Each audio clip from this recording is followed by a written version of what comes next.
आंब टाकुआ प्रसंग में राज्य सरकार को प्रश्न कले वरिष्ठ नेता विजय महापात्र। आंब टाकुआ को जो मैंने पारंपरिक खाद्य कहते समालोचना करने सहित आंब टाकुआ एक पारंपरिक खाद्य नुहे बोली कहते। भोक उपास रोकु से आंब टाकुआ खाऊं विजय महापात्र। प्रधानमंत्री कहते सबु मास चाउल देवाकू किंतु 3 मास धरी लोकों निकरे राशन मिली नथिला, तेणु लोक भोक उपास आंब टाकुआ खाइछंती बोली कहछंती विजय महापात्र। कहीं वरिष्ठ अधिकारी माने गांव को गले नहीं, केवल एठी रही बयानबाजी करुछंती। सरकार कहीं घटनास्थल को जाऊ नाहंती। जो 2 जन का आंब टाकुआ खाई मले, जो 2 जन व्यक्ति आंब टाकुआ खाई तांकर मृत्यु होईछि, तांको सहायता देबा दरकार।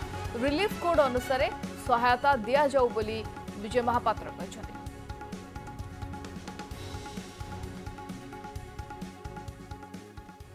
कुआगला किसी दायित्ववान व्यक्ति माने विवृत्ति देले जे आंब टाकुआटा तांकर पारंपरिक खाद्य। इटा पारंपरिक खाद्य नुहे, परंपरा सब जाति रे अछि, सब धर्म रे अछि। ईद पालन कर मुसलमान माने तांकर फल खाइबे। आमे घरे गुरुवार ओषा करछु, गाँ गाँ रे आमे हमर जाऊ करी खाउछु। पारंपरिक खाद्य खाया पे बाध्य समस्त। रज हम पिठा गटे कर खाइबे, এটা परंपरा আছে समस्त।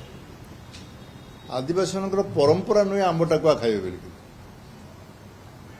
अभाव रे पेट विकरे क्षुधा जतबे अधिक हुए सेतबे आंब टाकुआ खाआं संग्रह।